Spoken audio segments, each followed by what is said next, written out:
Welcome back to the channel, everyone. Today we're continuing the Under the Hood series with my Vanquish Phoenix ZOKU Builder's Kit.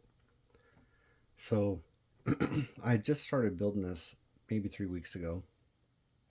I had saw Josh with Harley Designs do a video on this chassis kit a while back.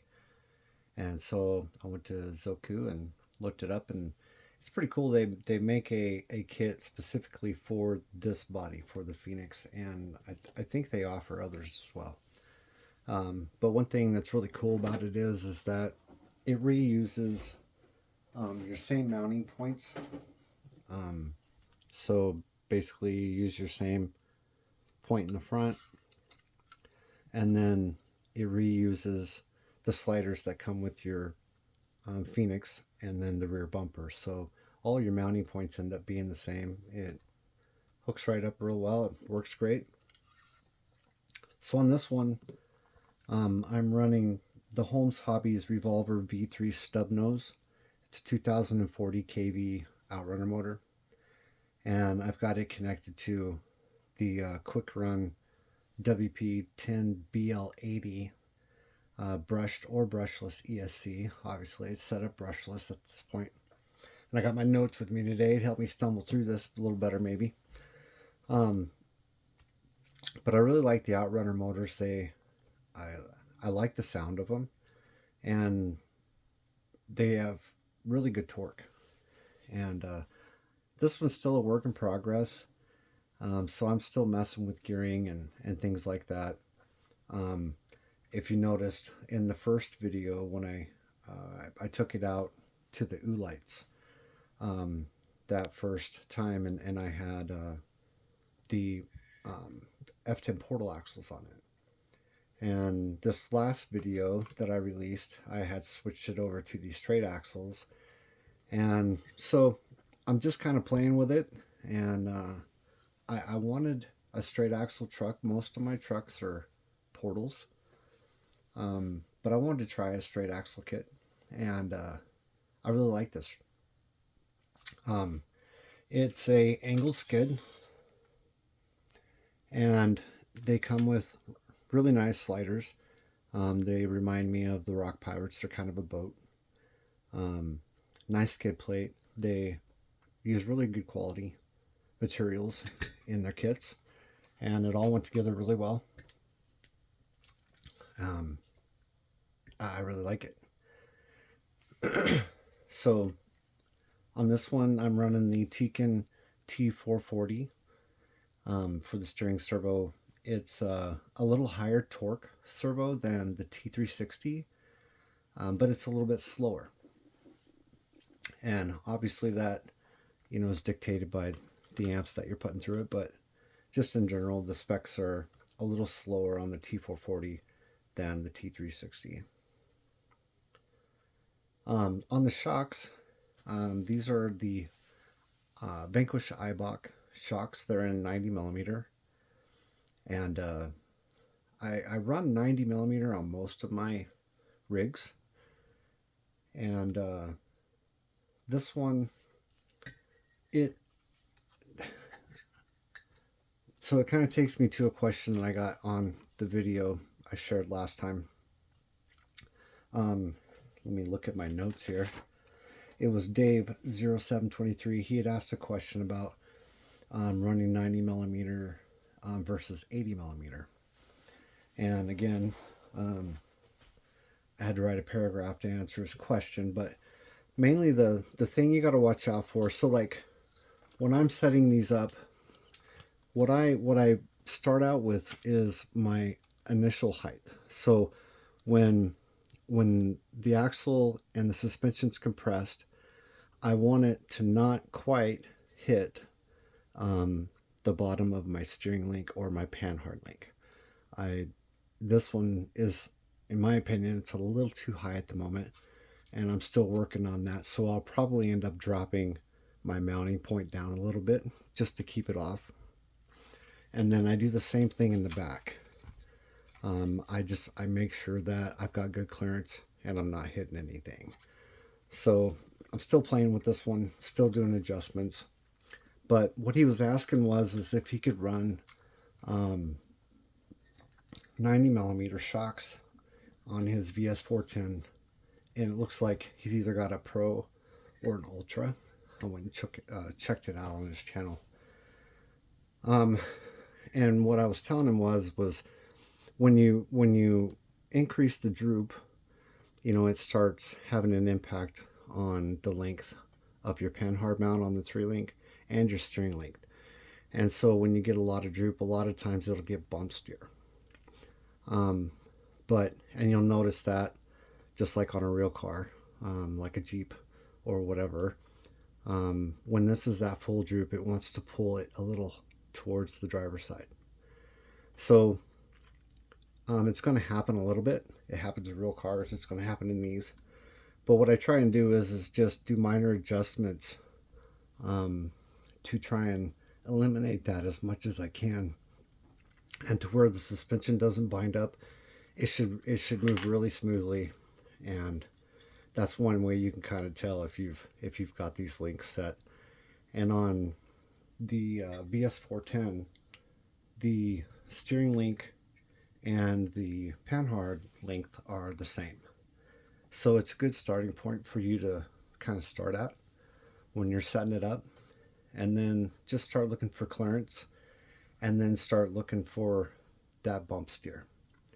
And I just kind of go from there. So I'm still working on this one. Like I said, it's still a work in progress. It's kind of, I'm just kind of putting it through the paces. One thing you may notice is that I changed out the tires. So on the last video that I did, I had the Vanquish Falcon Wild Peak MTs on there, and I just felt like they were a little short with the straight axle.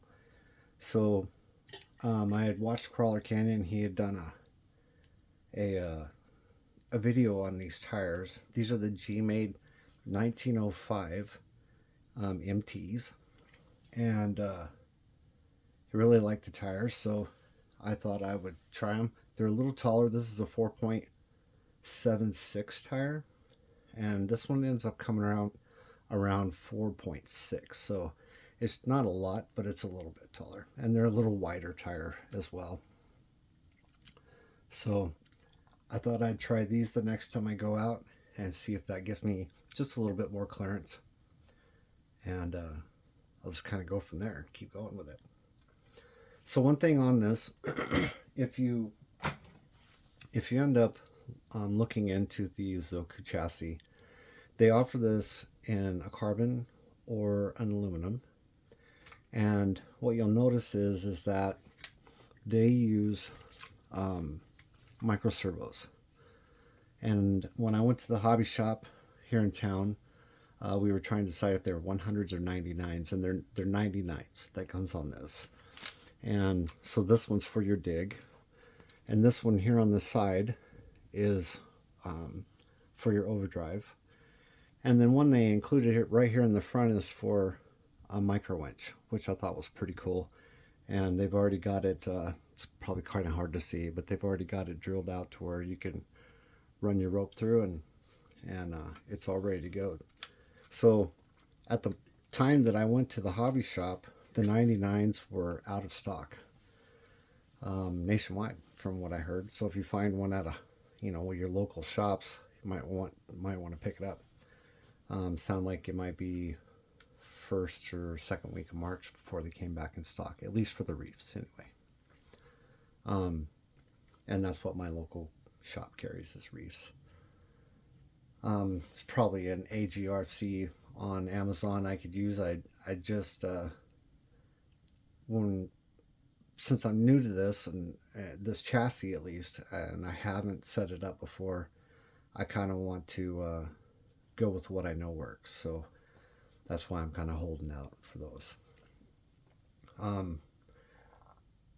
The links on this, I actually stole them off my VRD mullet kit. So these are a VRD mullet links. So they have the angled links in the back. And the axles, these are not Vanquish axles, although you can hardly tell them apart. If it said Curry here, you probably couldn't tell them apart. But I had a set of Vanquish straight axles.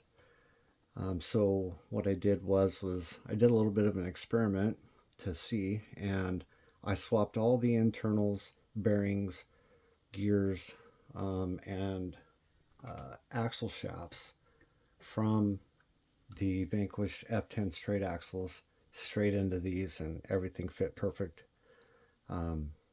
So they're obviously a knockoff of Vanquish's axles, but they work really good.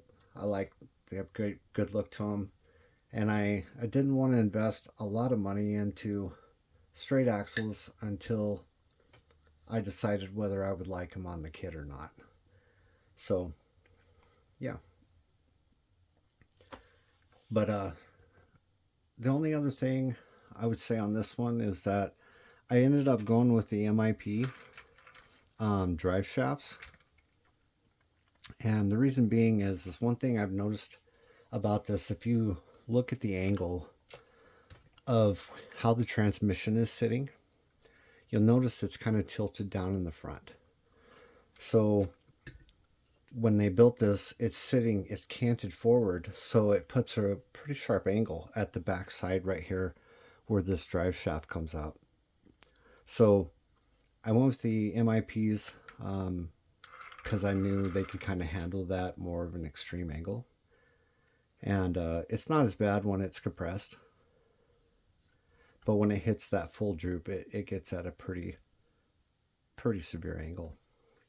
That's probably the only, I don't know if I'd say drawback, but the only thing I noticed that was kind of off with this chassis kit. But it hasn't caused any problems. It's the same with the front. At ride height, it's right where it should be, but once I'm at full droop, you know, it's a pretty steep angle. And the MIPs are a fantastic drive shaft. They work really well. I just so you know, I had to go with, they make these are technically for the TRX4. These drive shafts are, and this is for the TRX4 Sport. They make these in two lengths. The rear length, or the rear drive shaft, is a little longer for the Traxxas Bronco, and I'm actually running these on my Traxxas Bronco. And so if you were to order this for a VS410 chassis, you would want to get the TRX4 Sport length if you're going to run the MIP drive shafts. So anyway, that kind of sums this one up. If you have any more questions or comments, let me know, and I appreciate you watching, and we'll see you again next time.